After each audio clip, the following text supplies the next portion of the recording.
Thanks for tuning in. Today we're going to be reviewing the FLR F11 knit road cycling shoes. Knit cycling shoes have become increasingly popular in the marketplace. Thanks to the breathability and flexibility, they offer a great combination of comfort and lightweight. FLR's new F11 knit shoes combine knit uppers with an affordable and high-performance F11 shoes.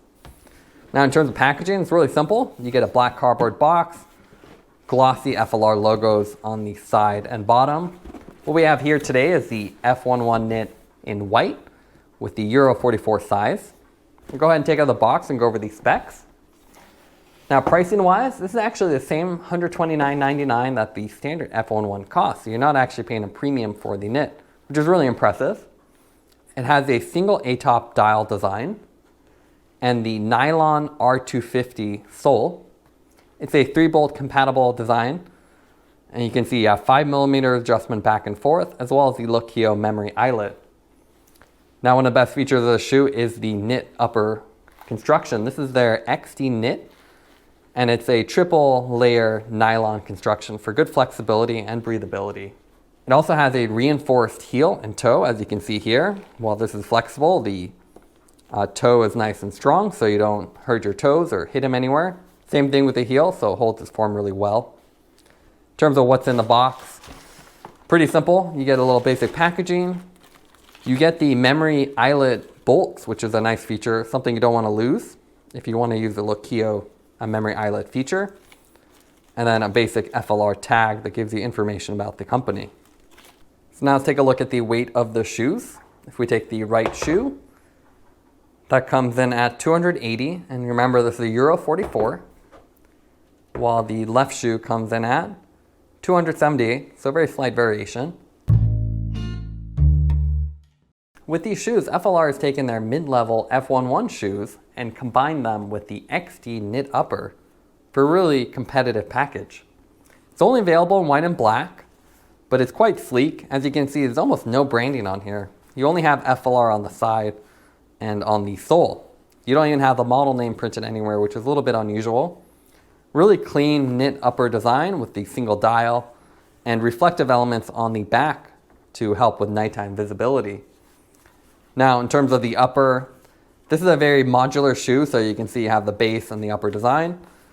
This has the triple nylon construction, so very flexible and very good breathability. You can see all the ventilation here, especially in the white color. It's very obvious. You have vent holes all the way on the side, on the front, and the whole tongue as well. You even have a little vent hole on the sole. So really nice for summer riding. You have nice reinforcements on the front and back, as well as this little raised heel section to keep your foot in place. Now in terms of the sole, this is their R250 nylon sole. It has a stiffness index of 7, which doesn't mean much because every company makes up their own stiffness index. Now it is a nylon construction, so it is a little bit more flexible than a carbon, but it still feels quite stiff.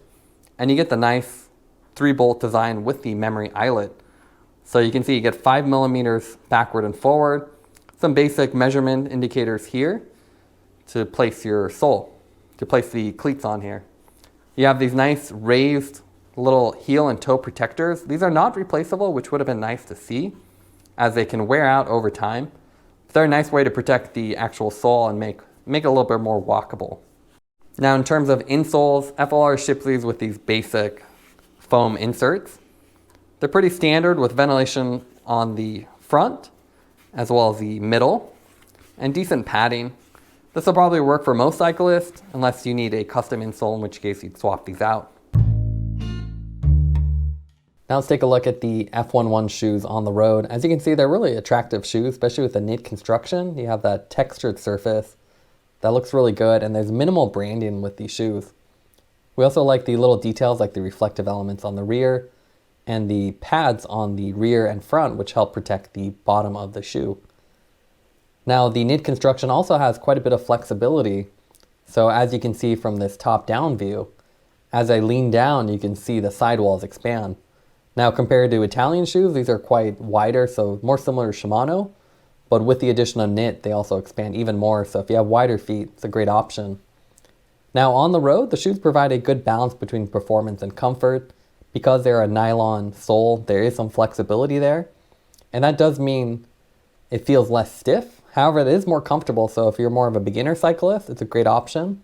Or if you're doing longer rides, it's also a good option. If you're looking for high effort sprints or PR records, I would recommend looking at the carbon variations like the FXX. But for other days or on the trainer, I found these to be a better option as it's more comfortable, and especially with the knit construction, a lot more flexible. So now let's compare these shoes with the other FLR knit variations as well as some of their previous models. We have the F35 here with the lace-up knit upper, so very similar flexible design with the convenience of a lace-up style. Next we have the F11, which is their mid-level shoe. And you can see the upper is a little bit different because it has the A-top dial, but very similar otherwise, same perforation, same heel guards. So I believe probably the middle section is the only main difference. And then the highest end FXX knit. So it's actually the same upper, same single dial, but with this one you get the R500 sole compared to the F25 and the F11 and the F35. So it's a stiffer sole with a stiffness index of 14 versus their 7. You get a similar 3-bolt setup, a little more adjustability with the nylon base though, and ventilation hole in the front, non-replaceable heel and toe guards.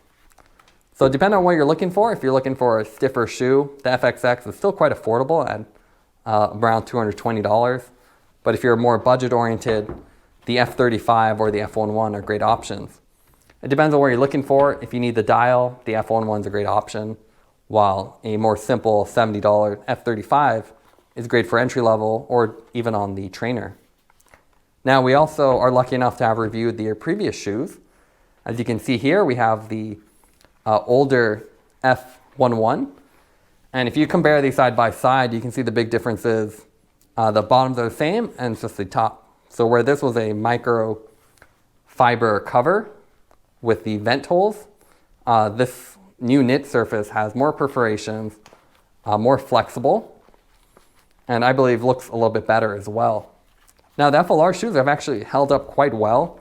You can see the only danger of getting white shoes is that they do get dirty, so it's pretty hard to keep these white.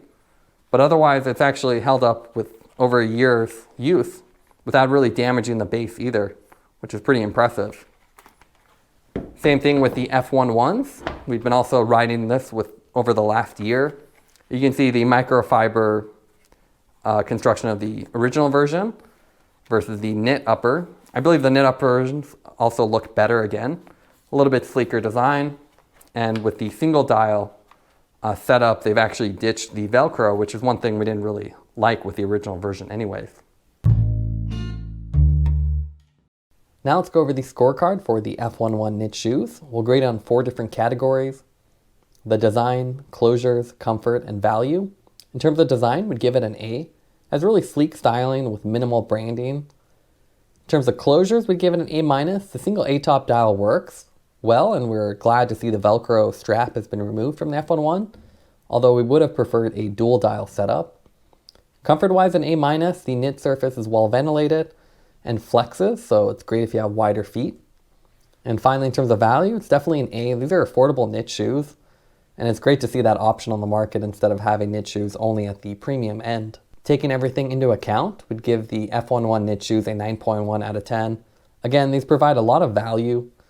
It's great to see knit shoes with a dial closure system at such an affordable price. So these are a great option if you need a second pair of shoes for training, longer rides, a beginner cyclist, or just need a second pair.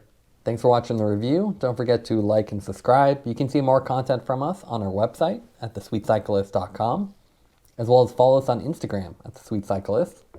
This is The Sweet Cyclist reminding you to enjoy the ride.